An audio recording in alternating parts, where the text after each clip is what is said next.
everyone, welcome back. Laure here, and I'm with the latest addition to the Unicorns of Love, Neon.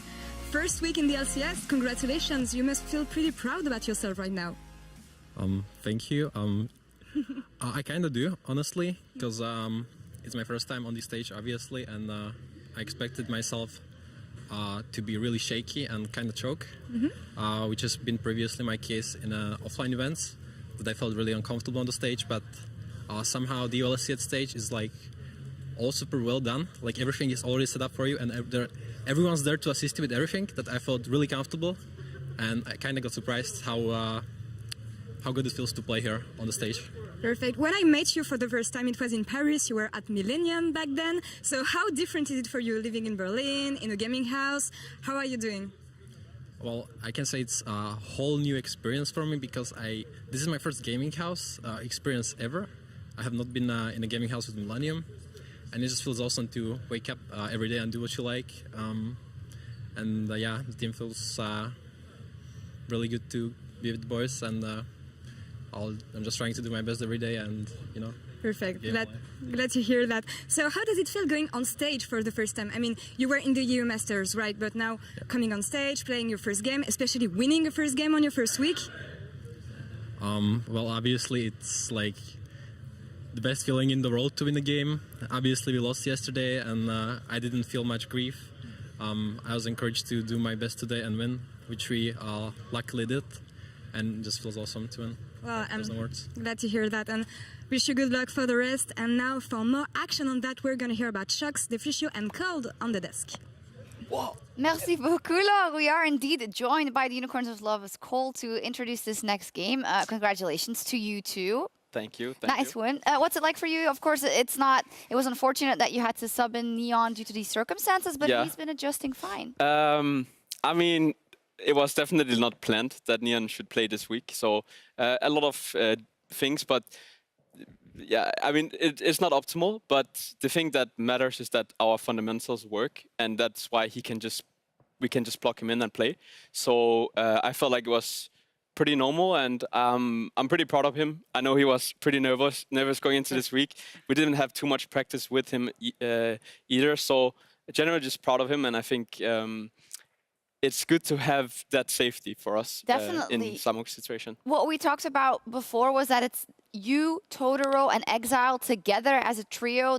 Those are probably also the basics that you're talking about. Yeah. Not to leave out White Knight, but this is what you need in this meta, and this is what you guys are controlling really well right now. Yeah, internally, I call Totoro my bang bro, because we're just running around the map and doing some fun stuff. So we're the bang bros, and I love how you said it, and then you said it again. Anyway, player of the game, just a bro. Exile, 62% of the votes. Exile has been having sneakily a really good split. Let's enjoy this play for the 10th time already. You see that insane bait by the Kindred? The Kindred baits everything, so he lands the bubble, jumps in, and the flash as well. It's not just using ult. And then you get a double kill on that Q. Some people will say Zoe's unbalanced, disgusting, whatever. Slightly OP.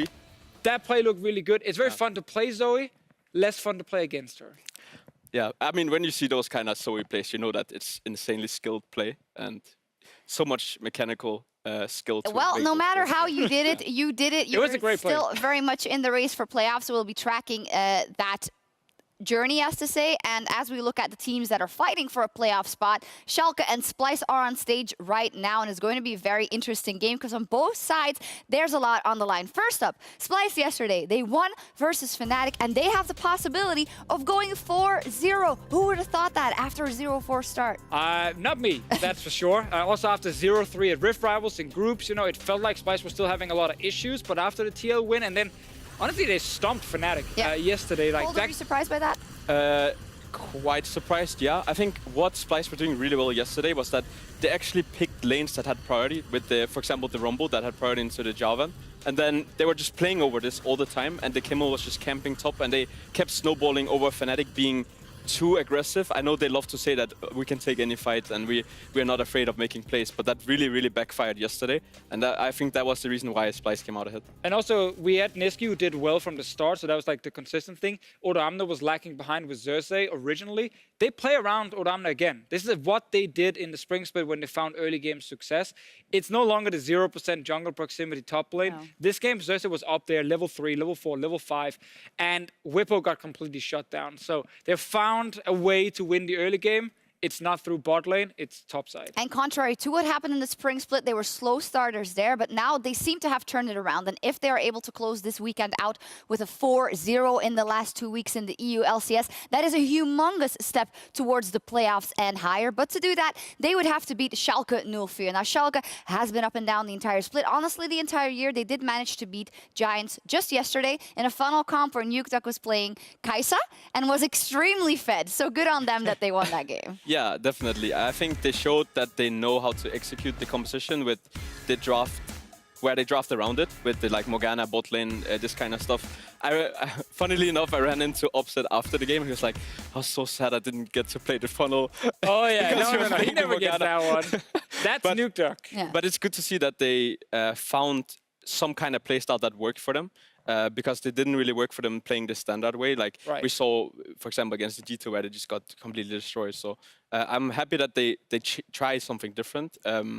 But we'll see what they do today. I hope they have other stuff prepared. Because if you have other stuff prepared with the funnel, then you have a lot of potential in the draft phase. Yeah, I mean, there's a good chance they just go back to the funnel. The bot lane has not really been a key thing for them in the past. Visitachi as well is mainly on tanks, so they kind of need Nukeduck to carry the games. And if they can't get a 3-0 Kai'Sa, you should win every game. So I was a little bit sad they lost a couple of team fights, but in the end, they got the win. Yeah, and it's Niski versus Nukeduck right now. Niski is on fire. He has had a fantastic split so far. Nukeduck is the focal point yesterday. Do you think Schalke should just play around Nukeduck for now every game? Should that be the go-to strategy? I mean, it's a good strat if you pick funnel. It definitely works then. I'm not 100% sure. I think Splyce has, especially Niski, has been playing well this split so far. He's kind of the rock for the team. It's kind of weird to say that after what happened in the Spring Split. But so I personally don't think it's going to be the mid lane that's going to determine. It's more on the side lanes who is actually going to get ahead, because I don't think the Splyce bot lane, unless they get on Heimer, has a lot of priority in the early stages of the game. And I don't see that from the Schalke either. So I think, honestly, for me, it has a lot to do with how the draft is going to be from the bottom side.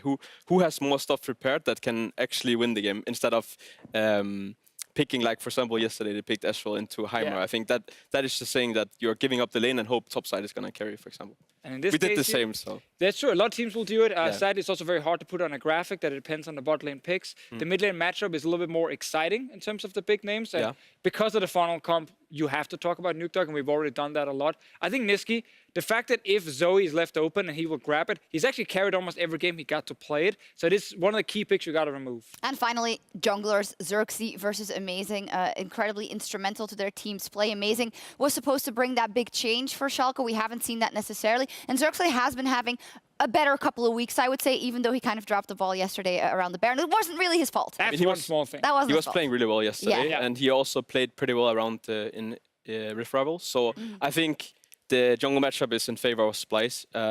I think Amazing has been trying too much sometimes. Like, he tries to go for the big outplay in the early game, and then he loses too much for the team. And maybe sometimes just taking a step back and actually playing just over what you know is gonna work instead of trying to make the hero play.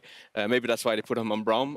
I'm not sure. You know, like, we can always we don't know. He's in a weird spot though, because he got picked up because he was supposed to say, let's do something. Let's not just sit back like in Spring Split where Schalke was very passive.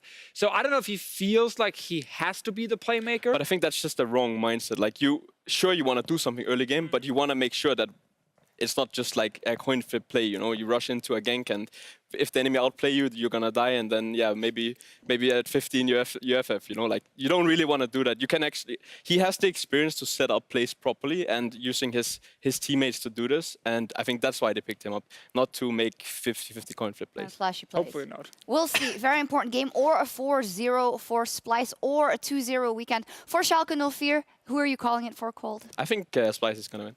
I think a lot of us actually picked Splyce, which is a little bit crazy considering how bad they were before. But now, without even playing the last few games, they look like the stronger team. All right, let's see if they can do it. Some explosive matchups ahead of us in Splyce for Schalke. Let's leave it to our casters and hit the rift. Thank you very much, Shox. And I think the analysts were forgetting something here, Ender, because yesterday was the Friday of the Duck, man. What's today going to be? I think it's the Saturn Duck. Yeah. Who knows? We'll see. Yeah. You've been hanging out with Freak too much. Maybe a little bit too much. Okay, let's get into the actual pregame analysis here, because I think, like, obviously it's a very good point that Splyce are now kind of much more explosive than we saw out of them. They got off to another slow start to the split, but this is the same thing that happened in the spring split. And as we get into picks and bans, you might notice that Splyce have themselves a cheering section. Oh my. Oh my, we need to see that on the camera. You can sort of see it over on the right side. All right, for those of you guys that are thoroughly perplexed, by the way, before we actually get into the ban phase, oh no. Dracos lost himself a bet on the Euphoria podcast, and as a result, he is now Splyce's cheerleader. Dracos, you're beautiful. You know where you can find the Euphoria podcast, Ender? Ooh, YouTube, SoundCloud, and iTunes. Absolutely. All right, let's get into game, baby. Yeah, baby. Okay, so we got a Heimerdinger ban and the Zoe ban, and as they pointed out on the desk, Zoe makes a lot of sense to be banned against anyone, but especially against Niski. The Nocturne follows through as well, and Splyce are banning out some funnel champs. But they need to ban Aatrox, but I also want to see them ban Camille, because that's been Amazing's go-to champion out of the jungle. Well, you only get one man. But you have to ban Aatrox, so you have to leave Camille open. I think, unless they have something crazy planned. We'll but I don't have much faith in the crazy. I don't know, 5 seconds. They have to decide very quickly. It's it's neither. Ender, is it happening? We got an Aatrox! It happened. I actually didn't think it was possible. I thought it was 100% every single game a red side ban. That means Splyce did this intentionally. They have some sort of idea of what they want to play against. I think the champion I've heard floating around most has been the Fiora, something with a little bit of mobility, sustain in the side lane that can beat it out. But you're gonna have to put resources into Odwamne if you want to try and take this champion down. All right, so Splyce react by locking themselves in a Rakan and a Swain. That could and most likely will be the bottom lane. Now Schalke have answered by adding in an Alistar. Vander. I mean, this could, you in theory, I mean, can you funnel an Aatrox? Is that what they, I don't think that's the strategy, but I don't think I saw the Alistar. I mean, after seeing Rift Rivals and watching Aatrox just destroy every single NA top laner, this has to go into the top lane. It is so strong in the lane. The range you get with the Q, the ability to revive, get back up, run around is so powerful and cannot be underestimated. Okay, so we do see some more standard things. For Amazing side, he picks himself up the Sejuani. This is a champion that has been a favorite of his for some time. Splyce add in a Rumble. Rumble in the top lane against the Aatrox. I think we actually did see this once or twice over at Rift Rivals, played specifically into the champion. The idea here, I think that Splyce is going to be going for, is hard shove in the top lane. With the Rumble, you should be able to get some sort of control over the minion waves. The issue is that if any sort of fights break out, it's so scary to have an Aatrox go in there, having a Sejuani besides it, as well as a very potent jungler to be able to focus around and build Vizicsacsi a big advantage. Okay, so clearly there will be a lot of focus from both teams on the Vizicsacsi side, but let's talk a little bit more about just team comps in general, what we're looking to see here. With Odwamne on the Rumble, now that is an old favorite of his. He, of course, brought it back yesterday against Fnatic to great success. There seems to be a lot of AP on the Splyce side, though. What are you looking to see out of them in addition to the 3 champs you've seen so far? Well, assuming it's Swain in the mid lane, then we need some sort of attack damage threat from either the bottom lane or even Xerxes if you wanted to go for the Camille. We have seen that played into the Sejuani, or even something along the lines of the Kindred would actually be a very strong champion, I feel like, for Xerxes if he wants to have a little bit more ability to carry himself and deal out the damage. The other thing I want to bring up here, because I see Nukeduck with the Smite, is there's a possibility of mid lane Aatrox. We've seen this actually in some eastern regions, the LPL, I know for sure, with the Smite. And you can use that, take Hunter's Talisman, get level 2, just dominate the mid lane, but Schalke are going to have to decide in this next rotation what exactly they're going to be doing there. Well, they do lock the Vladimir in, but that's something we've been seeing in the bottom lane as well. And the Mundo gets locked in, so it is going to be a mid lane Aatrox for Nukeduck. It is Saturn Duck. Ugh, I can't make myself No, just don't do it. Just let that one fly. All right. But enough about that. It's mid lane Aatrox. We'll see it. What's going to be the answer? Is this going to be versus the Swain, or do they take something else for Niski? This is very much the Goon Squad comp over from Schalke. All these melee champions looking for the team fights, but our eyes are stuck on towards that matchup, and that means it will be Swain against Aatrox in the middle lane. 2 of our most recent reworks clashing against each other in a sustain battle, but does the loser get reworked again? I think so. That's what we're deciding with this matchup here, Pyra. Good. I'm glad we've settled that already, and the Balance team is shaking their heads in disgust. But for Splyce's side, it seems like their team fight is also going to be pretty terrifying. There will be some solid mid-game play if Splyce are not too far behind in the laning phase to make it happen. Yeah, it's really interesting because these fights are surely going to last such a ridiculously long time because both sides have tools to stall out. For Schalke, it's the Aatrox, the Revive passive, they have the Vladimir too with the Sustain, and over on the side of Splyce, they've got Kindred ultimate, they've got Swain, similar idea there. That these fights are going to drag on for a very, very long time and come down to all the tiny little mechanical plays where if you can burst someone out, you get a massive advantage.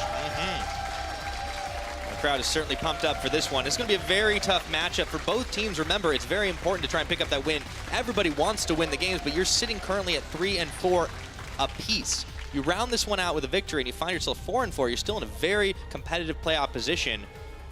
For Schalke, going all in on this mid lane Aatrox and Nukeduck, who was the hero of the last game, the subject of the funnel. For Splyce's side, more traditional team fighting.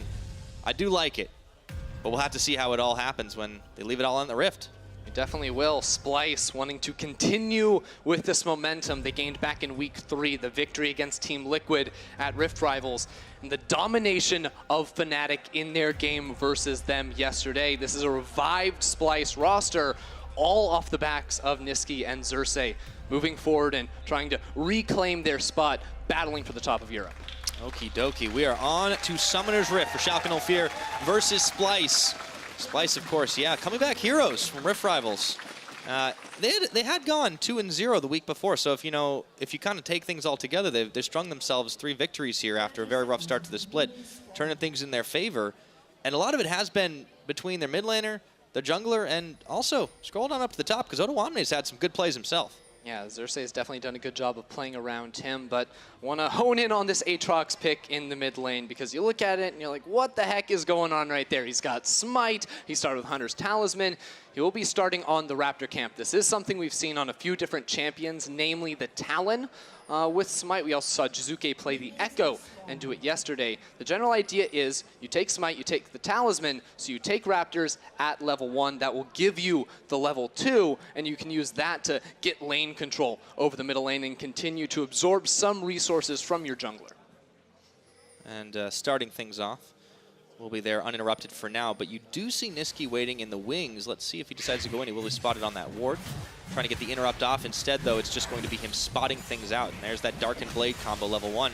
Niski trying to steal away, give a little bit of harassment there. Smite comes down. That's level 2 versus level 1, though.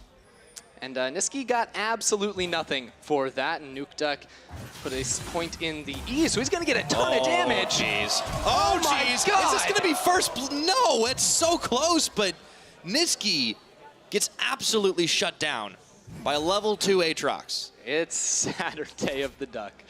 Oh man, and Niski, he's lucky he has teleport because he's going to come back into lane and be okay, but now you have to assume, you have to assume that Amazing's going to be playing around him. Nukeduck has already hit level 3 at 2 minutes and 10 seconds into the game.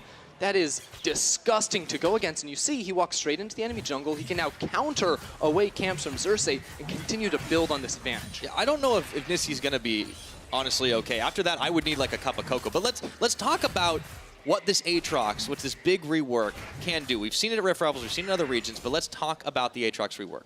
Well, he used to use that right-click button a lot. Now he doesn't. It's all about the Q.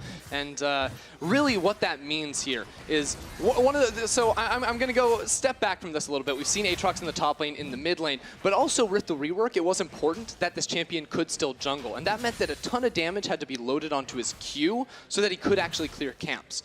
That means that him against Raptor Camp, he just actually destroys it because he has no other spells that realistically deal good damage in the jungle. So he can, put his hand in both places. He can take some of the jungle camps with relative ease and also clear those minions in the mid lane. Not to mention Amazing playing a champion that really just needs to be able to get in, get the engages going. Doesn't need to have a ton of damage, so very good combination from Schalke 04 here. You take a look at what's happening on the rest of the map at the moment, despite the mid lane almost fiasco, I wanted to say. Vizichachi's finding himself really hard pushed in by Ottawamne's Rumble. Makes a lot of sense. Mundo, one of those exploitable champions in the early stages of the game before he has access to his ultimate. Right now, my eyes are on Xerxes because he's actually traveling through this top lane at the moment, likely just giving some security for Odwamne to continue shoving this on board because it can be relatively risky to try and dive in the early game before level 6 on the Kindred before you have access to that Lamb's Respite. Meanwhile, down on the bottom side of the map, things relatively even. Although Upset does find himself down in farm versus the Lovers bot lane. Now Xerxes, he's wrapped around. See if they feel keen enough to dive. Vizichachi only on half his health. He does chug a potion. Chachi feels like he's low enough that they can potentially look for a dive, but there's still a large minion wave they're going to have to clear away on the side of Splyce. Speaking of dive, here we go. They go in. Kabi left, right, center, flashing forward. There's a 2-man knock-up on the grand entrance, but will it be enough? Kabi's going to fall. That's first blood to Amazing. Very nicely played by Vander to set up that play. Amazing comes in on the follow-through. And Splyce, even though they knew Amazing was there because they had the ward and the tri-brush, were still caught off guard because Vander immediately pulled the trigger. I really like this out of Schalke 04. Yesterday, we saw them execute a funnel comp, but do it in a very slow manner. They weren't taking a lot of risks. It seemed like they didn't even know necessarily how far ahead they were, but now they're making plays together early and often. This is the kind of thing we wanted to see out of Schalke all split. It absolutely is, and all off the back of Amazing now, making that play in the bottom lane, teaming up with Vander. Nukeduck as well. He's level 6 in this middle lane. That is absolutely nuts because Niski is still about halfway towards that level 6 point himself, and Nukeduck can walk up here and team up with Amazing. All right, Odwamne is still sitting on level 5. This is going to be the big difference with that ultimate if he was looking to end the world there. That is actually, I've gotten confirmation from our stats team, the fastest time anyone has made it to level 6 since they've been tracking the stat.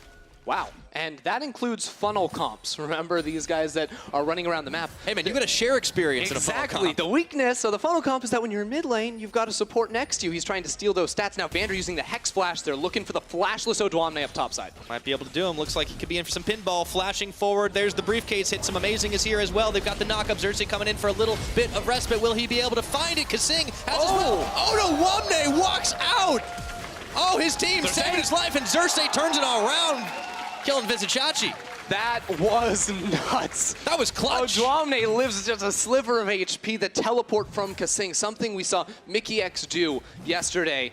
And now so many supports, I think, around the world are learning that teleport is a really powerful tool. He gets up top lane, bails Odwamne out of a tough situation, and turns away with the kill. Yeah, nicely done. Giving the assist over to Odwamne as well, who had a little bit of a rough start. Had a little bit of a rough minute because he was doing pretty well against the Mundo early, but now you've got level 6 versus level 5. Odo is actually going to have to tick it back up. Now he's got access to that equalizer. But the game is very even, despite Schalke's gold lead.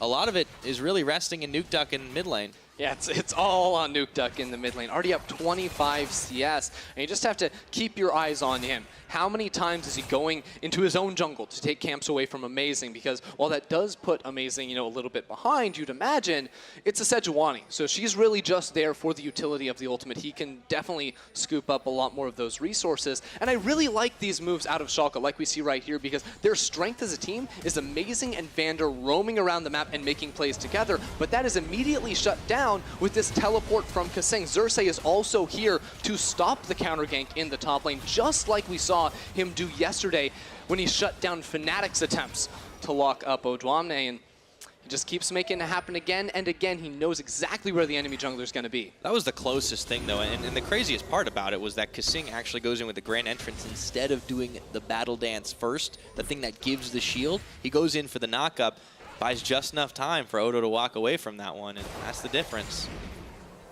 So 1-1 to kills at 7.5 minutes. I feel like we're going to have a lot more explosive action as this game goes on. And Nukeduck now has that Warrior Enchantment. The best stat you can possibly have on Aatrox is cooldown reduction. Very often in top lane, you'd see the build be Black Cleaver into Death's Dance, and they'll also run the Transcendence rune for that extra 10% CDR for a very early 40%, so you can get those Qs out as fast as possible. The Warrior Enchant, very cheap CDR option, and with Black Cleaver likely coming in next for him, that'll be a very important spike on this champion. Yes, indeed. Now Nukeduck can go roaming once more. Joining up with Amazing to help get that Scuttle Vision secured. So we talked a lot about this Aatrox. We talked a lot about how Schalke and their mid lane has been a big win condition for them. But looking across the board, it seems like they have a team fight that come the mid game, come the late game, should be able to match what Schalke is, or what Splyce is bringing as well. Yes. So are they confident to just kind of sit here and let things stack up? I think Schalke definitely have to be. They've got that 1,000 gold lead at the moment, and Nukeduck constantly controls mid lane. What they're going to be doing is using that control to make plays across the map. Right now, Nukeduck and Amazing are teaming up topside, but Xerxes knows what's going on. He snuck his way into the lane, and if Schalke were to step forward, it might have been a big mistake. Chachi, he's stepping forward himself and bringing Agony on. Xerxes jumps out the brushes. That's a lot of damage. Equalizer thrown down in his path. Is he going to be able to heal it all up? Oh! Crucial Glacial Prison, but it's not going to be enough. Xerxes steps forward and launches just enough arrows into the back of Chachi to get the kill. Beautifully done time and time again for Xerxes, playing around Odwamne in the top lane. Splyce look completely different when Xerxes is the one stepping up. In losses, almost non-existent on the map. Half a kill or assist at 15 minutes when he's winning, and when Splyce is winning, 3.3 kills and assists at 15. A completely different Xerxes is the key and the difference maker between Splyce winning games and Splyce losing games. And also, with Odwamne, the difference between him being able to make these plays early on and comboing up, there's a reason we call them the Roaring Romanian Duo. These guys look so good together when they're both making these big plays. Now, Nukeduck will get pulled back by the never-moving Niski. Still keeping up, but only one level behind. Niski still had a little bit of a rougher time in this one, but you were right. He was okay after the level 1.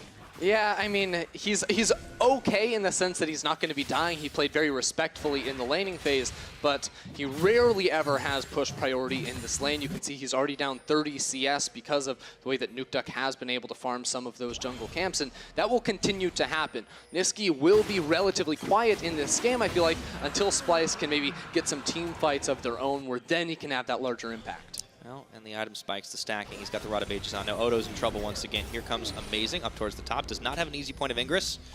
Chachi stacking this wave. Odo, he's going to have some help. Teleport's coming up. His Equalizer not off cooldown, but there's going to be one matching. And so double TP as well. Niski, oh, this could be trouble right now. Schalke brought way more friends to this party, but Kabi's even in there as well. Amazing starts off and finally kill onto Odwamne.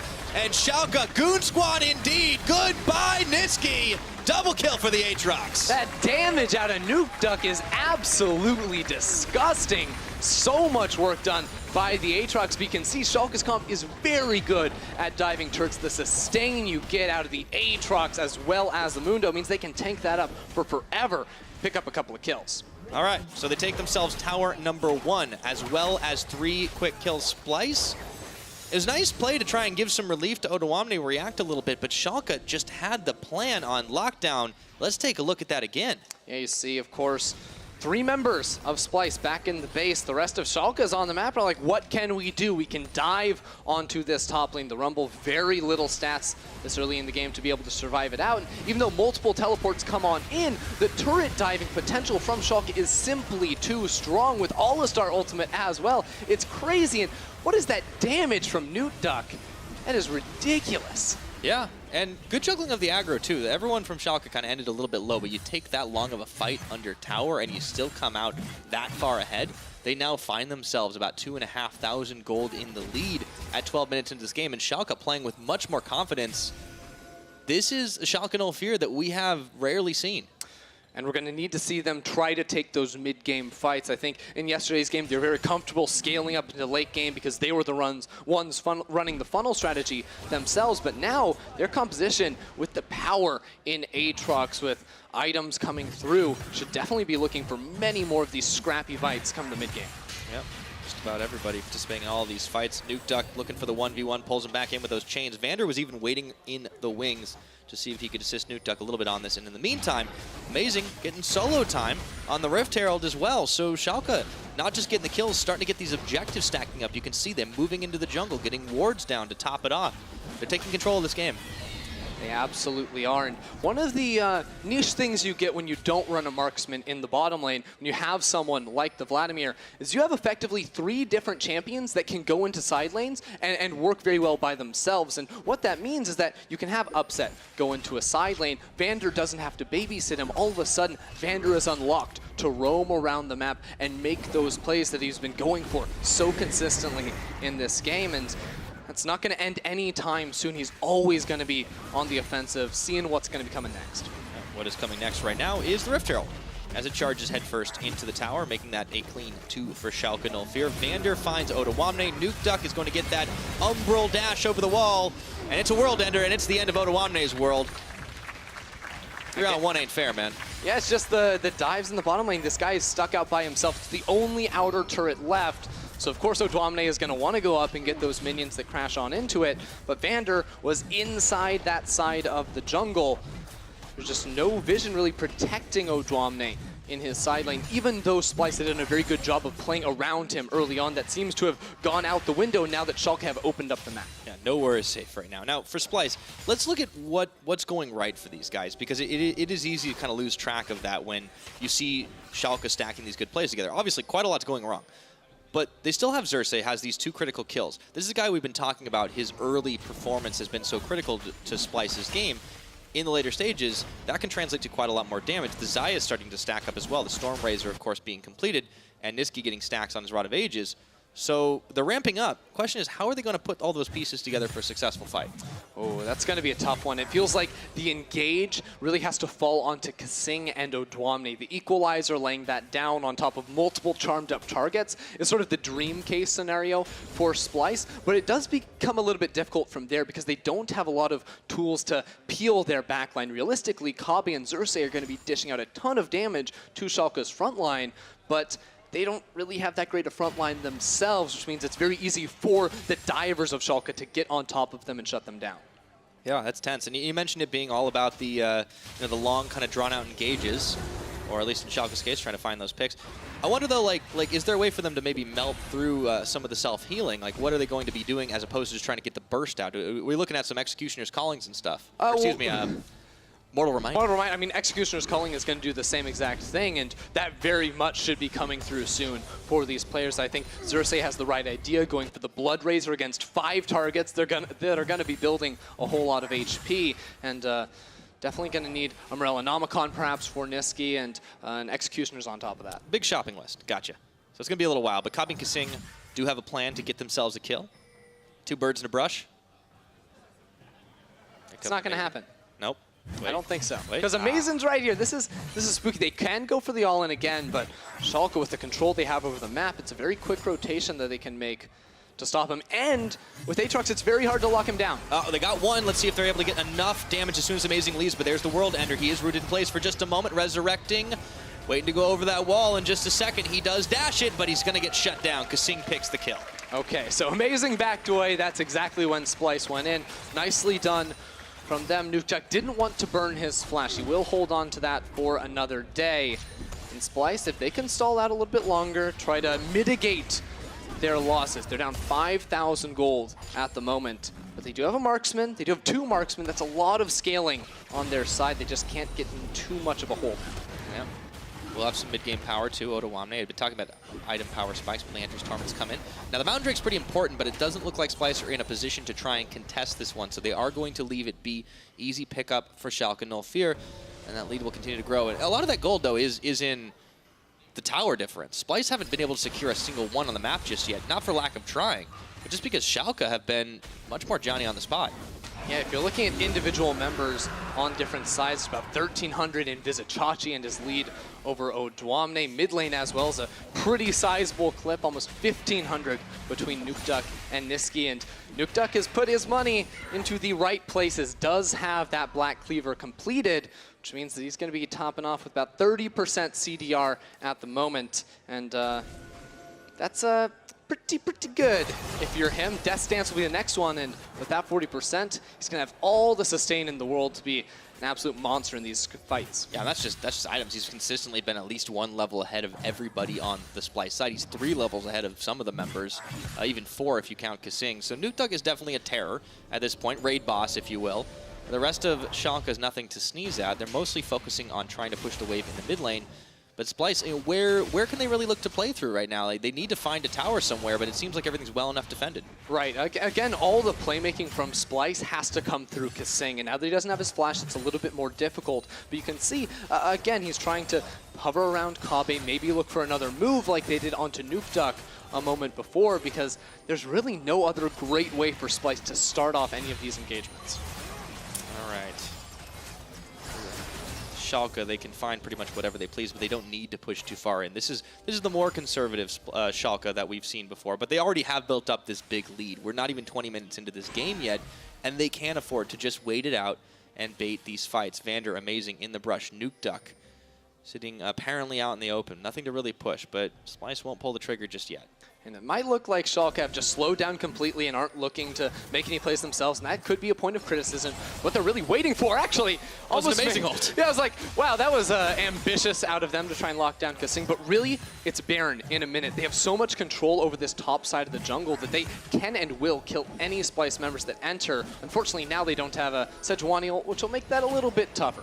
Yeah, I do think Splyce, if they want to try and contest an early Baron attempt, would be in some trouble if they didn't bring Otawamne to the party, much less Xerxes as well. But he's sitting in the bottom dealing with his Ixachi. We've seen what happens when a Mundo doesn't get sufficiently shut down. And, well, he's got a level advantage on Odo. He's got his Spirit Visage. This guy's not going to die anytime soon. Luckily, Splyce have a lot of different sources of damage to try and shut him down, but it does become an issue once he has that Sunfire Cape on top of the magic resistance as well, and he can just tank up all of these shots coming through from Splyce. That becomes very, very spooky when he's running into your face and you don't have anyone to protect you. Very true. And that's the issue. Splyce, you mentioned frontline, just not necessarily all that there for them. They need to get into the backline and melt through everyone else. But Chachi is just going to be able to run amok through them at the time being. So this gold lead still sitting at about 5,000, just shy. Splyce looking to sniff forward to see if they can get a little bit of vision on this Baron, not let Schalke start it in the dark. Still very early into the game, of course, but with the gold lead that Schalke have, they could bait this one. Yeah, it's important right now, the vision that Kasing is putting down around this Baron area to try and make sure Schalke couldn't sneak that away from underneath Splyce's nose. But getting a little bit worried because Splyce still don't have any form of Executioner's Culling or Mortal Reminder or anything like that to cut down the healing on the side of Schalke. And they have 3 champions that absolutely love it. Mundo, Aatrox, and the Vladimir definitely need to be shut down with some grievous wounds. Let's see if they can get a quick execution of themselves, but as soon as Kasing goes in, Nuke Duck starts flying around that map, and neither Kabi or Kasing want any part of that. Vander also kind of moving forward as well. So Splyce are still, they're trying to find these picks, but they just don't have the damage to really pull it off right now, and it kind of feels like they're living a little more optimistically than they should. Yeah, we've only seen 8 kills this game. You know what would be fun, Pyra? More kills? More kills, but what if Aatrox had an ultimate that just made everyone come in and party and fight? Well, that might just happen because Schalke have started up this Baron, although Niski scouts it out. Division of Empire. Yeah, Schalke are going to peel off this one. Again, this is the conservative play. This is the smart play. Schalke are trying not to lose their lead, but is this giving Splyce the time they need to eventually match them in the later stages of the game? If they don't face check, that is. I mean, yes and no. I think both teams are sort of comfortable playing it very slow right now, but I want blood. What I was going to say is I want the Carnage Zone. Me and Riot Jag, actually the lead designer on Aatrox, got to catch up before the show, and there's a fun interview you can check out over on youtube.com/LOL Esports, where we talk all about a ton of those crazy ultimates that almost made it into the game. Names. And their names. We got gold all on my chains for the W. There's so many crazy things that almost made it, and there's also clips from some of those playtests that I was actually in, Pyra. Yeah, you guys should definitely check that one out. And also bonus points if you actually spot Ender in the chat window. He's not the easiest one to find. Forget what I'm saying. I think I'm saying something ridiculous, talking about how a skin looks very pretty or something. When are you never doing that? All the time. Yeah, it's okay. It's a positive. Trust me. That's good. Yeah. So now Baron isn't the only objective that's going to be spawning on the map, by the way. We've got an Infernal Dragon coming up in about 30 seconds, and you know Schalke would love to get their hands on it. They've got the map control to do it as well. So the question is, does Splyce feel like they can maybe make their stand there, or are they just going to slowly seed these objectives over? I mean, if you look at the items coming through, Schalke all have their second completed. Splyce, their team fight is very difficult to actually execute. That is one of the things that happens when you don't run, multiple tanks in your composition. In the case of Splyce, no real true tank on their side. Kasing is going to be the one trying to set up these fights, but if he ever makes a mistake and gets caught out, that's going to be very, very detrimental to anything that Splyce is trying to accomplish.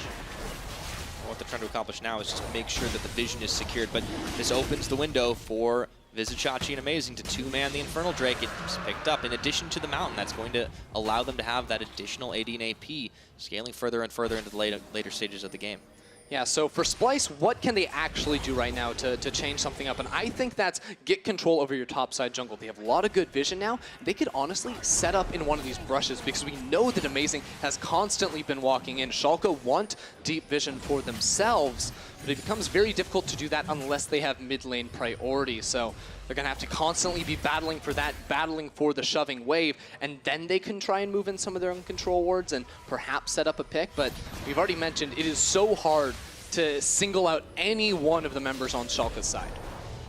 Singling out, that's kind of the key thing here, because they have been kind of tag teaming a little bit. Like, you roam in like 1 or 2, but then you always have somebody that's within enough range to do it. And this does seem to be a strength that Schalke have developed over the time they had away from Rift Rivals. While Splyce eventually became the heroes of EU by taking down Team Liquid last week, Schalke were kind of hard at work, and we thought, okay, well, you know, they picked up the funnel comp. These guys have definitely worked on and added some new tools to their repertoire, but this is a whole nother story too. Clearly the Aatrox is going to be on people's minds, but running it in the mid lane, watching the other regions that have picked it up, and running this type of composition is also something new for them. Right, and what I think a lot of people will see this and go, Splyce, you know, assuming, you know, this game goes poorly, continues to go poorly. They left open the Aatrox. That was the issue for them in this game. But I think that takes credit away from Schalke where it is due, because Nukeduck has looked very good on this champion. Amazing and Vander playing around the top side of the map as well have looked very, very good for Schalke. That's a big takeaway for a team that's fighting right now to break free of the middle of the pack spot that they find themselves in. Yeah, both teams at that 3 and 4 mark, trying to end the week with a 2 and 0.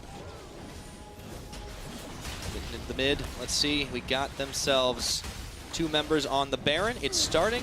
It's very slow take, but there isn't any vision on this. Splyce don't necessarily know this is happening. They see the Aatrox up towards the top. They see 2 in the middle. So while this is a very slow Baron take, it's a very safe one because there's no reaction out of Splyce. I mean, Splyce have vision of Vampire. They have 2 blue orbs up, but it's down to 4K. This is too late. Yeah, absolutely. They finally popped this one on. They'd have to have a miracle of a steal. Now Xerxes wants to go over the wall. It's not going to happen way too late. And now the fight is going to be on. Landris Bite is not going to buy you enough time.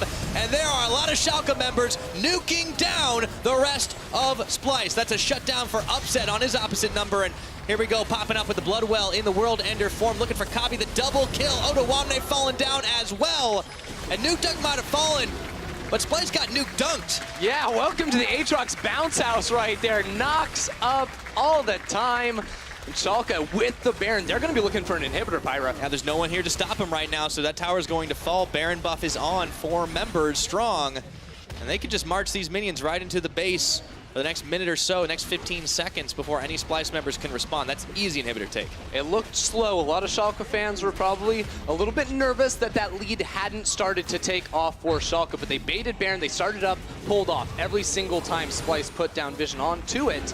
And then the one time they're a little bit too late, that's when they lock it down and win the big fight. Very well calculated, very well planned, and most importantly, well executed for Schalke No Fear. Yep, eyes on Vander right here to stop Xerxes from getting into the pit. Big knock-up coming through, and after that, Splyce, again, they're caught in this tight choke point. They want to be, you know, using their range to stay away from the divers on the side of Schalke, but you can't stay away from an Aatrox. Even when he dives, he's still trying to chase after you, and without a front line to protect them, the carries on the side of Splyce just go down. So even though they got the Aatrox at the end, didn't really matter. A little too little, a little too late. And now Schalke fully in the driver's seat. 9,000 gold, the lead. 27.5 minutes. There is a ray of sunshine for Splyce, and it's that we finally get to see our Executioner's Calling. That's picked up by Kabi. But I don't know if that's going to be enough to cut down the healing. Hey, it finally happened. That's what we needed to see, but Sing cannot get caught out. Well, that's quickness. Not quick enough. He does make his escape, though. That's crucial. Drops the cowbell on him as Vander. He's feeling good about this game, and I think Splyce definitely should be feeling good. They're up 9,000 gold at the moment. There's no engage left for Kasing. He doesn't have flash, he doesn't have the quickness, so this siege should be relatively easy for Schalke. This is the best Schalke have looked since re-entering the LCS. I mean, let's not forget that the spring split was, by all means, a disaster for this team. The summer split, the start looked to maybe repeat that trend, but if they win this game here today, they find themselves 4-4 at the end of week 4. This is fantastic, and the way that they're executing against a team like Splyce that's been on the up and up, even more impressive.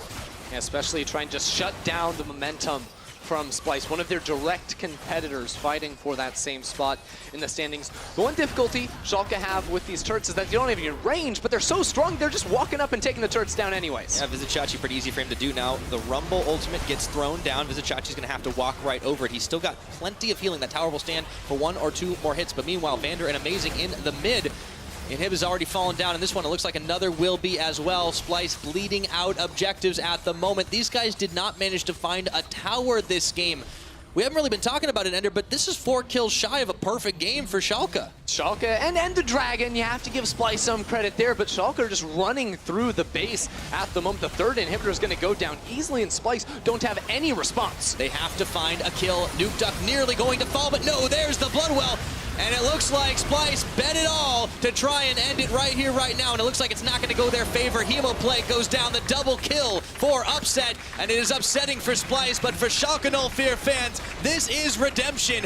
They will close out the week 2-0. A phenomenal play. First the funnel, then the Aatrox. Well, it's certainly the week of the Duck, and it's the week of Schalke. And the Nexus to boot right there. All off the back of Nuke Duck. It really did feel like yesterday's match, he was the one getting funneled. Today, he still has the smite, but he's playing a different style, using that Aatrox to absolute perfection. And tells everyone out there, you don't want to leave that champion up. He seems to be pretty strong at the moment. 100% win rate in the ULCS. So far, so good. And just a solid performance. You can't take anything away from Schalke this time. Was it as fast as some people would have liked? No, but that doesn't matter. They didn't leave any openings hardly for Splyce to counterattack. But that's the thing. I didn't even need them to play fast because the way they controlled the map was so good in my eyes. Owning the vision in that top quadrant of the jungle around that Baron buff meant that eventually the vision from Splyce was going to crack. They would be able to steal away that Baron and then force the fights they'd been wanting that Splyce just hadn't take for a long, long time. Yeah, they couldn't even take any of the towers at the end of the day. It was just too slow. They were, I want to say Splyce was starved, but realistically, the food was there in front of them. They just got smacked every time they got close to it. Yeah, and it was a good start to the game, specifically out of Xerxes, playing around Odwamne in the top side, but where Splyce brought one member to try and help out their top laner, Schalke were like, we can bring 2, we can maybe bring 3 more, and just dive over and over relentlessly for their top laner, Vizicachi. Now, we talk a lot about what the Aatrox was doing, but I do want to give some credit here to Upset, because on this Vladimir, he held it out pretty even in the laning phase, but once we entered that mid and the late stages of the game, he came up very crucial, especially in those fights where Nuke Duck ended up falling, and he actually out-damaged the Aatrox in that game. Very impressive stuff out of him. 5-0-4 on the KD. I think also his laning partner, Vander, although they weren't really partners in this game. That was a hex-flashing cow all over the map. Yeah. It doesn't matter, though, because Vander got to roam around it and really set up plays for the team. Honestly, it's hard to find fault with really much of what happened on the Schalke side. Like, I mean, early game, the Mundo got a little bit bullied, as you do. Amazing maybe wasn't as fast as the Kindred, but he was on a Sejuani. I mean, it's nitpicking at this point because Schalke, they're 2-0. They got the win. Yeah, I mean, the criticisms of Schalke in the past so far this split have been not as proactive as we wanted to see out of them in the early game, and that just changes when you have Amazing and Vander working together as well as they did in this match. It gets them the win so early on. They were able to build up that huge advantage. And just keep it rolling. It was a lot to like, and they play a style that seems controlled at times, that they were able to then kind of parlay into just 1 or 2 quick baits. That's all they needed to actually get the game win. Yeah, I mean, it was just the vision control. It was so methodical, and a lot of credit to the coaching staff for helping them set up those plays as well, because that is a coordinated effort. That's not just one player putting down a bunch of wards or sitting in the top side of the map. No, it's the whole team working together to set up the play that eventually led to the Baron and that huge team fight victory. Taking a lot of good time in the time off from Rift Rivals to really develop some new strategies. Now, we have selected Nuke Duck, Amazing, and Upset as your candidates for the player of the game, so go ahead and hit us up with your favorite on the Twitter poll at LOL Esports. And I know I say this a lot, but that's a hard call. It's such a hard call, Pyra. I'm not going to bait anyone into voting for anyone that they don't want to. We won't bait anybody. We're just go ahead and send it off to Shocks and Deficio. Let's talk about that game some more. Thank you very much. Maybe for once we should stop saying, I'm not going to bait anyone by saying a name. I'm not baiting anyone either. No, we're definitely not baiting anyone. Well, what we are going to do is break down exactly where Splyce dropped the ball and where Schalke completely drove this game home. Now, we stopped and looked after the pick and ban and looked at the win conditions for both teams. Now, let's start with what Schalke 04 drafted. And the Fisho, you told me immediately, the most important thing is these solo laners cannot fall behind. Yeah, so if we look at some of the big win conditions, that is definitely the first one I look at, because the whole goal for this Schalke draft is that Aatrox, of course, when he's left open, he becomes an absolute monster. And also, when you have the Mundo in top lane, he can take over a game. And what will happen is these guys will group as 5 eventually, and what I call death ball is where you just, as a 5-man massive group, you run at the enemy team, and there's nothing they can do to stop you because you have 5 massive bruisers. No one is going to die, and you will eventually run over the enemy team. Can you explain how the 1-3-1 exactly worked, and at what point is it good for them to go into the death ball composition? So you want to, for the first like 20-25 minutes of the game, play on all 3 lanes when you have a Mundo in one lane who will beat the Rumble, and you have an Aatrox in the other lane that will beat his counterpart. And that's why you can play on the entire map. And that you do that simply to utilize farm and experience, because you have to get these bruisers far ahead of the enemy team. And then after the 20-25 minute mark, you start playing around things like Baron, and you group, and you just run the enemy team. And as said, the solo laners cannot fall behind in this scenario, because otherwise you won't be able to set that up, which is a huge win condition for Schalke. And they did pretty well. And when we're going to look at the win conditions for Splyce in just a second, it's really not good for them that this Aatrox got off to such a great start. That is definitely a big problem, because if we show the Splyce composition, we get to see what they're actually drafting in this game, where they give this key pick to Nuke. First up, why in the hell did they give up that? Yeah, I definitely want to say that everyone who predicted Splyce to win, that should not go against them when Aatrox was left open. That should just nullify this one game in terms of predictions. Their goal with this draft was when they gave Aatrox, they wanted to get some key picks in return. So the Swain came in early. They wanted to grab Rakan for Kasinga. So they wanted to trade a power pick for 2 power picks in their mind. That's why they give over Aatrox. But if you look at their first win condition, stop Aatrox. Unfortunately for them, that is what it then all boils down to. It has to be. Second part, and that's why I think they wanted the Rakan, and they paired it up with Rumble ulti and Swain, is long-range forms of engage to start fights. It makes it hard for the enemy team when you're moving around the map, because instantly you get picked up left and right. But let's go into the first replay. Remember, that win condition for Splyce was to stop Aatrox. Well, this is what happens with Smite Aatrox. He can take Raptor Camp level 1. That gives him level 2 because he's starting with the jungle item, and he will literally just almost kill you. Almost kill immediately. So this is the worst start possible in the stop Aatrox win condition for them. It gets even worse because Nuke ends up also getting kills for himself. And getting 100 CS at 9 minutes and hitting level 6, one of the fastest times I think maybe ever we've seen in the EU LCS at 4 minutes and 44, I think. So super fast, and he was just unchained, and there's only that much you can do. And I asked you, okay, so what should they have done? You know, what should he have done versus Aatrox when you see that he just goes to the Raptors, he comes back, chilling Smite, he almost kills Niski on the spot. You can't just babysit him forever, or do you have to then from the start? I think at that point, actually camping mid lane is so difficult because the lane is fairly short. They tried to go top lane instead, and we had the whole don't let your solo laners fall behind for Schalke as a key part. Yeah. Vizic did die twice, but he won on CS, so he actually got all the gold he needed. And after the Aatrox got fed just from early leveling, the top lane dive happened. And that's where Vizic got back into the game. That's where Nuke got far ahead in the game. And now these solo laners are not behind. And then this happens later. This is the death ball comp. Yeah. This is when you are 5-man, massive bruises. Notice how tanky they are.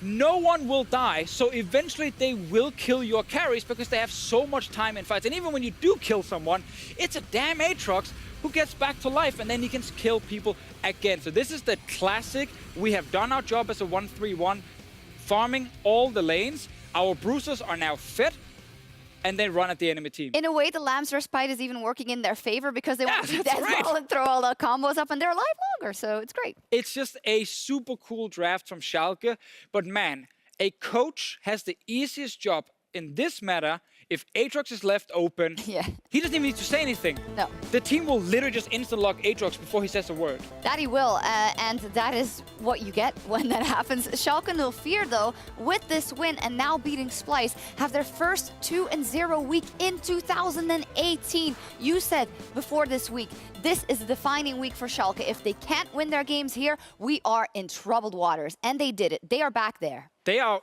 100% back. The hype can finally start again of actually looking at Schalke as a playoff team, because next week they have H2K and Unicorns of Love. That is an easy schedule for them. It's 2 of the teams down the bottom.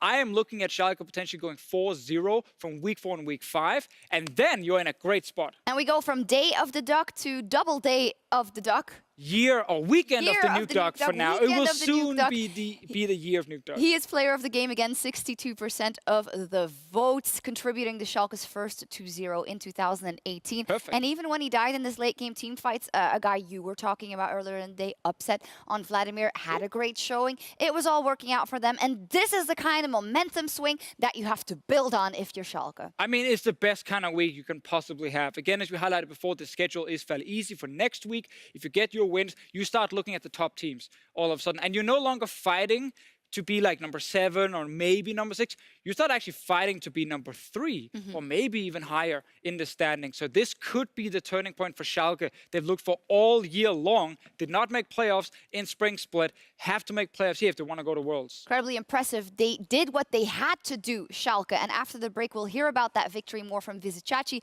And after that, G2 will look to bounce back against the struggling Giants. I love it. Berg's back in Croatia for tomorrow. We'll see you back here in 3.5. Left, right, center, flashing forward. There's a 2-man knock-up on the grand entrance, but will it be enough? Kabi's gonna fall. That's first blood to Amazing. That's a lot of damage. Equalizer thrown down in his path. Is he gonna be able to heal it all up? Oh! Crucial Glacial Prison, but it's not gonna be enough. Schalke brought way more friends to this party, but Kabi's even in there as well. Amazing starts off, but finally kill onto Odoamne. And Schalke, Goon Squad indeed. Goodbye, Niski of Splyce. That's a shutdown for Upset on his opposite number. And here we go, popping up with the Bloodwell in the World Ender form, looking for Kabi, the double kill. Odoamne falling down as well. A phenomenal play. First the funnel, then the Aatrox. Well, it's certainly the week of the Duck, and it's the week of Schalke.